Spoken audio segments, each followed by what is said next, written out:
L'armée rwandaise déstabilisait la région des Grands Lacs. L'armée rwandaise déstabilisait la région des Grands Lacs, du reste de notre pays RDC. Nous avons toujours côté Sebino.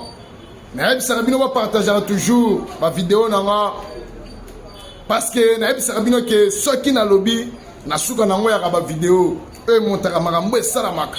O makambo ezalaka makambo ya solo o esalama na Congo.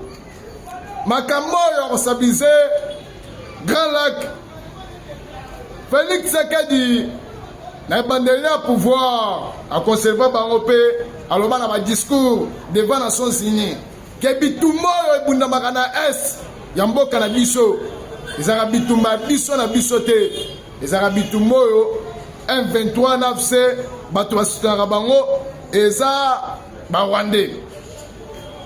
Ba peuple musu baboyaka.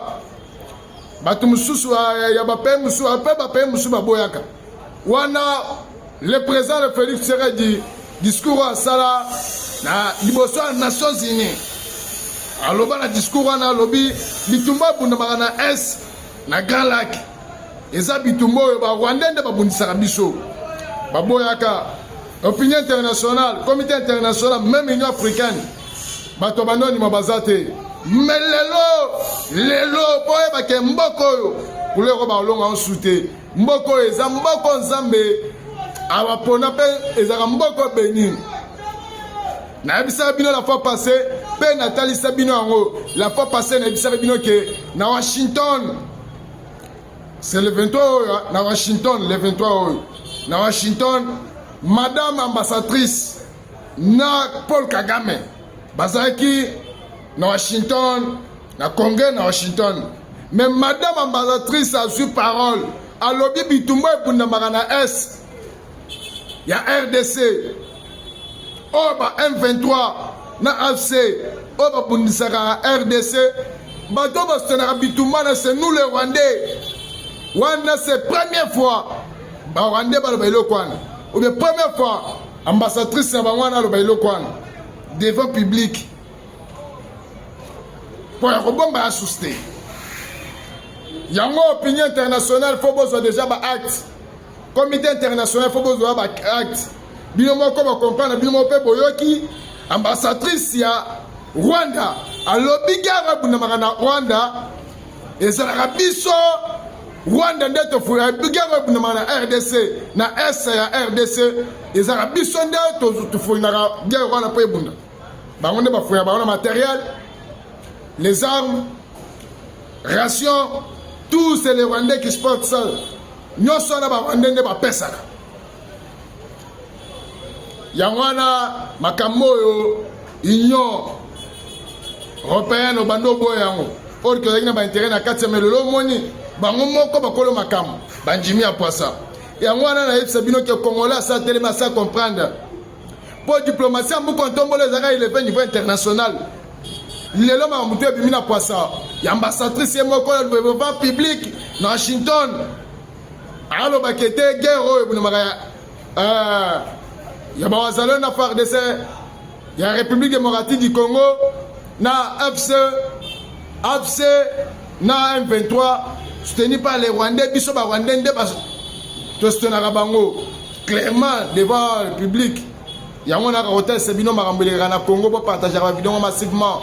Après on est dans le vidéo ezali otala bandeko na biso nde balela. Nanga toujours nos frères. Nanga yo na matanga na expliquer bino ba Congolais que na matanga nanga ba biseke oza mutoto ekisangani. Mais yo lui comment na makila ba Congolais comme Rwandais. Dieu va te punir. Dieu va te charger. Nzamba repinir yo nzamba recharger na makambo osa na Congo. Je te dis franchement vérité, vous êtes mon grand frère. Osa grand frère nanga. Na seule vérité, nzamba opinir yo, osa opinir même na libota na yo. Na makambo yo sa ba Congolais. Voilà les images. Un groupe armé qui déstabilise l'Afrique de l'Est.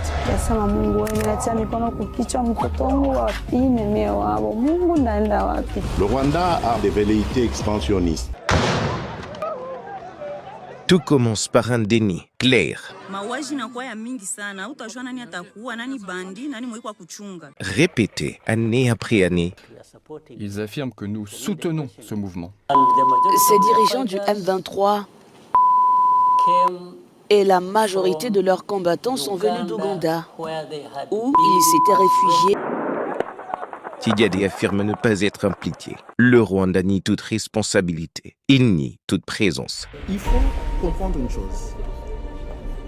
L'aéroport de Goma est entre les mains des autorités de fait, qui sont l'AFC M23. Donc croire que...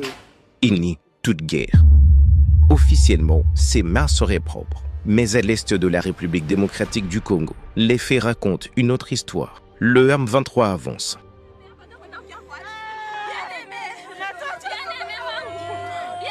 Les civils meurent. Les familles fuient. Les camps des déplacés s'étendent pendant que le silence international persiste.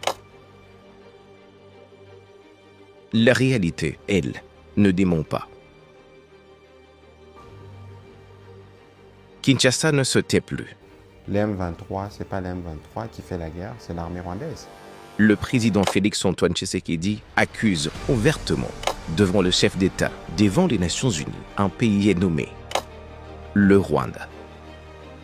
Le Rwanda a en réalité des velléités expansionnistes, avec comme intérêt principal l'appropriation de nos minerais, et pour ce faire, il s'active à déstabiliser l'Est du Congo pour créer une zone de non-droit en vue d'assouvir ses appétits criminels.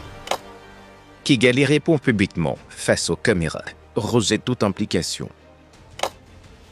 M23 are not Rwandans. These are Congolese. Puis vient le moment où les mots écrits prennent le dessus. Le 22 janvier, une lettre officielle, celle de l'ambassadrice du Rwanda aux États-Unis. Elle y reconnaît une coopération militaire. Il ne s'agit plus de discours, il s'agit d'un document diplomatique. La communauté internationale ne peut plus détourner le regard.